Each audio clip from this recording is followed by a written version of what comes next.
Good morning. Good morning. Hi, everybody.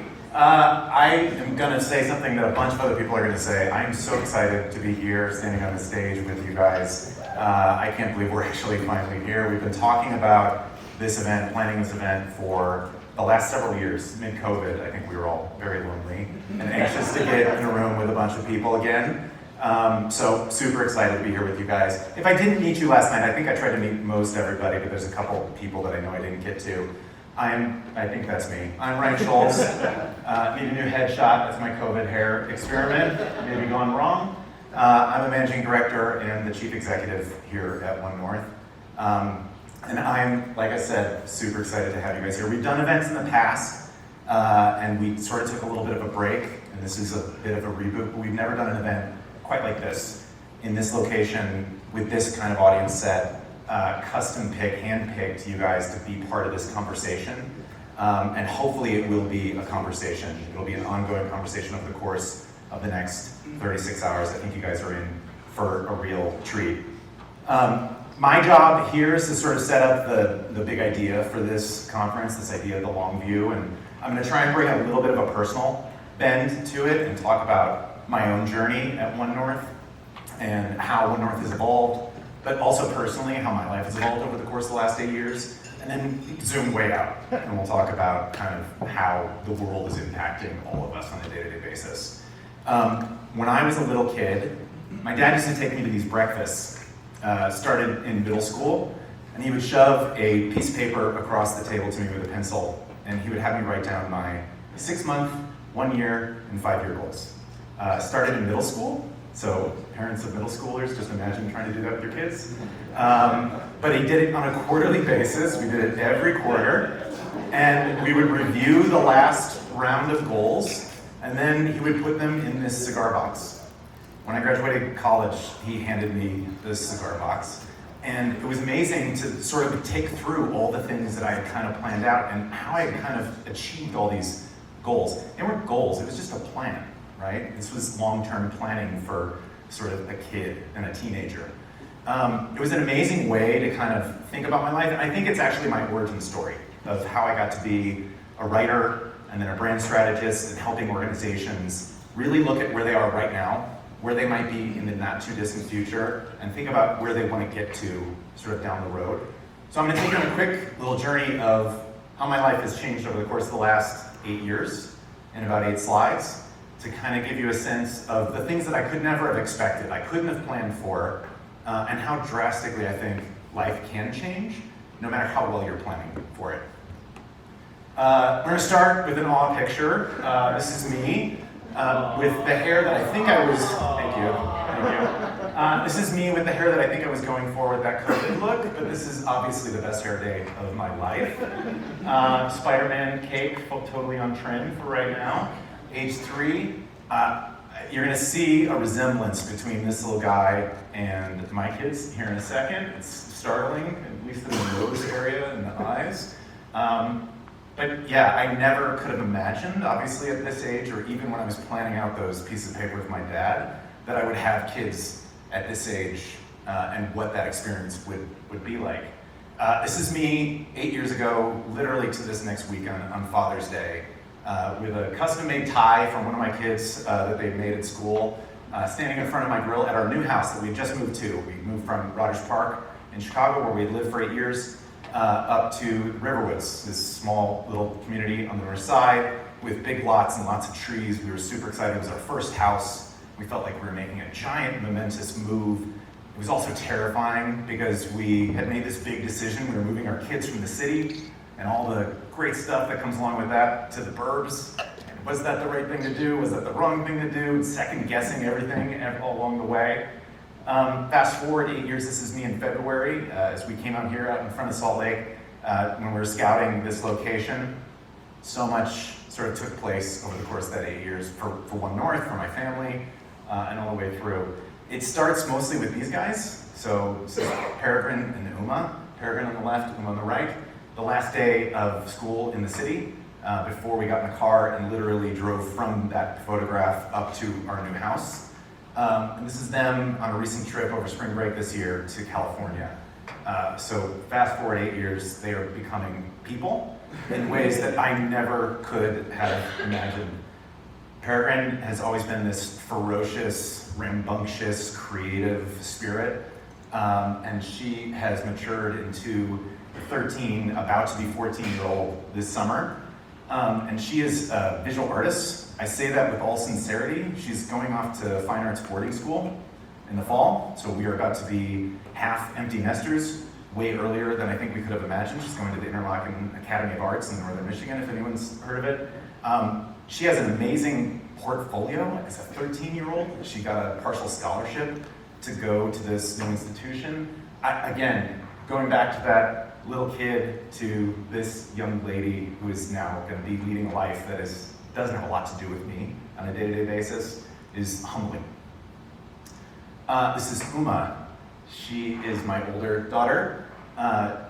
This picture kind of encapsulates every experience and every memory I have of her. She's always barefoot, mismatched clothes, backyard, dirty feet, exploring, singing, telling stories to herself. But fast forward 8 years, she has turned into this amazing star athlete. She started playing volleyball when she was about 8 years old. She's now going through the college recruiting process, heading into her junior year. Today's June 15th. I told a couple of people she just got her first call. This is the first time that D1 schools can reach out. She got her first call this morning from a school that she's been really, really excited about. So super excited about that. She's incredibly motivated. She got her license a month ago, so now she doesn't need me to drive her to practice anymore. My kids essentially don't need me, which is both exciting and terrifying. And so that change is high in my mind. This is my wife, Jody. Physically, has not changed at all. So if she asks you, that's what I said. She's just as beautiful today as she was 8 years ago. My wife is a complete badass. I fully believe that if you get to meet her at any point. I think you'll think the same. 8 years ago, she was the CMO of a Chicago-based company called Coyote Logistics. At the time, it was one of the fastest growing companies in Chicago. Was doing a dual track IPO, eventually got bought by UPS at the last minute. She sort of helped that entire process, ran a couple of interim CMO roles, sort of post-Coyote, and then started her own agency during COVID, and is doing incredibly well. We talk shop at home. She does a lot of brand strategy, does a lot of website stuff, so we collaborate a lot. She's also had a lot of personal crazy stuff happen over the course of the last 8 years that I don't think she could have anticipated. Her dad's dealing with some early onset dementia. Her mom is struggling with supporting her dad through that process. So a ton of change, right, in that 8-year period. And I keep going back to this picture when we brought Uma home from the hospital, and then thinking about this bookended picture of where we are today. I don't know why I'm standing like that or why I put this picture in here, but this is Uma going off to volleyball practice. This is Peregrine going off to her middle school graduation.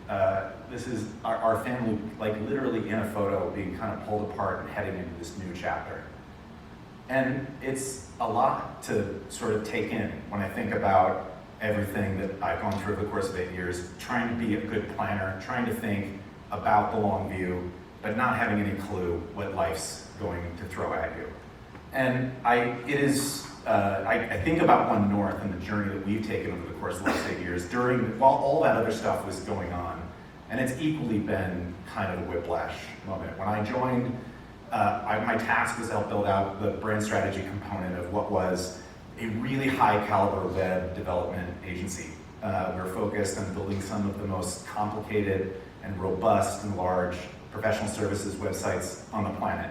40, 50,000 unique pages of content, highly relational data, sort of running through those digital systems.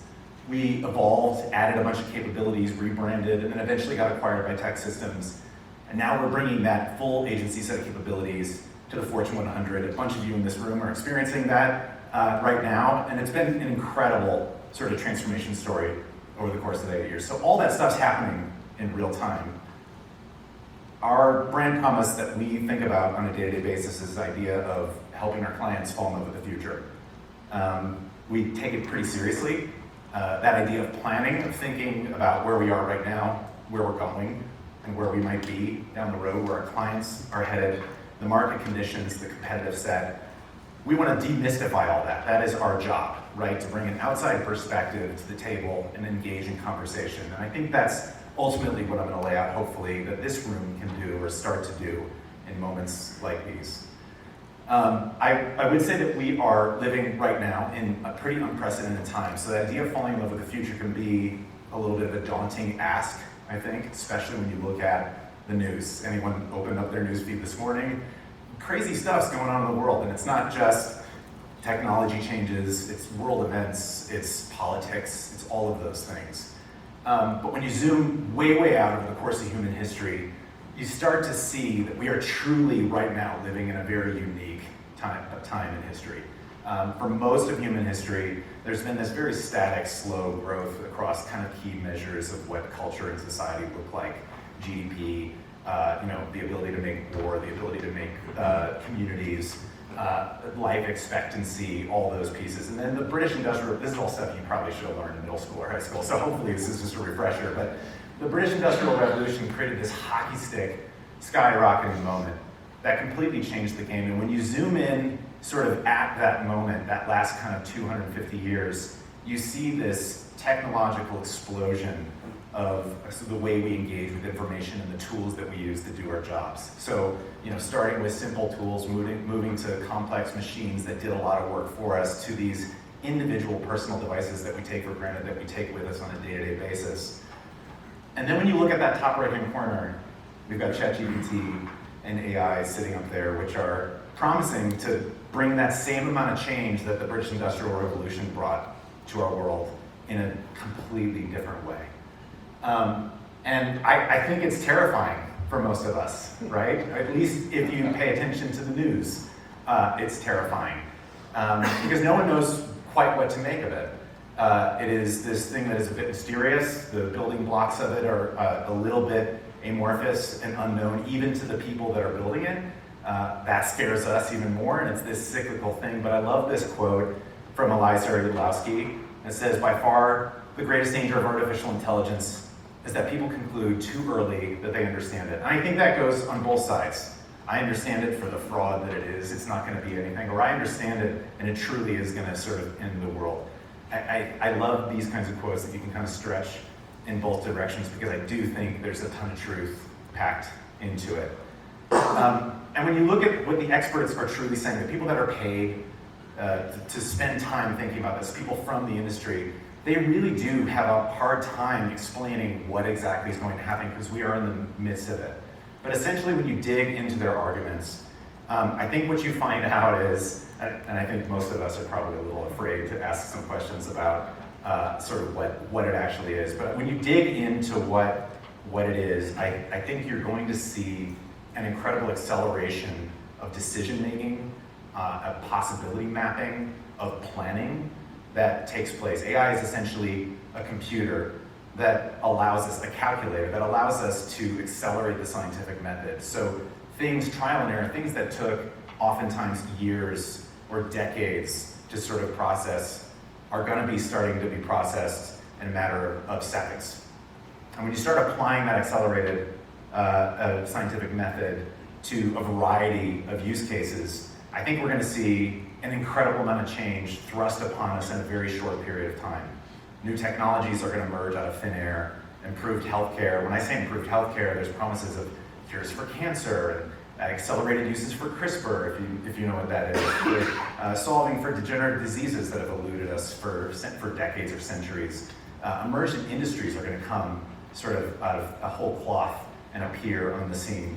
The geopolitical map could get rebuilt. Economies and borders are going to get redrawn potentially because of this. Education and the way that we educate, especially in developing countries, is going to be completely unended. And then for most of us, the way we do creative and research is really at the core of all this. That's the thing that's going to be sort of pushed to the brink and stretch sort of all of our ability. And I think that's why it's so important at this moment to take pause, take at least 36 hours here, step out of our day-to-day, and try to get a little bit of perspective. Does anyone know what this picture is? This is not a glitch. This is, yeah? I think that's Earth from some other This is the famous pale blue dot picture from 1990 from the Voyager spacecraft. At the time, it was the farthest away photograph ever taken of Earth. So if you were born previous to 1990, this is an amazing self-portrait. Say hi to yourself. And I put this up here because this picture, in the midst of all the chaos from the previous 5 or 6 slides that I just walked you through and talked you through, gives me a great amount of peace and pause, thinking about human history, thinking about my own life, thinking about the human timeline, thinking about the infinite nature of space. It gives me a moment, really pulls you back, slaps you in the face super quickly. And that is really what we're trying to accomplish in a moment like this, pulling people out of their day-to-days. We've done events like this in the past, but not quite like this. I said that at the beginning. Typically, we invite people to our office in Chicago, and we do some things in a bustling city. We're asking you to step out of your offices, out of your day-to-day, leave your devices aside, and really focus for 36 hours and dig in with a bunch of people that you don't know and engage in a conversation about what the future looks like in order to gain some real perspective. And it does start with you guys focusing in this room and really truly collaborating and building some ground, the foundation of what might be community sort of in this moment. So the conversations that are taking place at lunch based on the things that are being said from the stage, and tonight hopefully up at Bear Claw, if we can get up the mountain, are those are the things that we're looking to sort of dig into. But we're also going to ask you to really fall in love with the future together with us, sort of in this moment. And the things that worry you, the things that upset you, the things that are confusing about where you might be headed, asking those questions in this room, looking for answers from the folks sitting around you, that's what we're hoping to accomplish. This really isn't just a conference, it really is truly, hopefully, a conversation.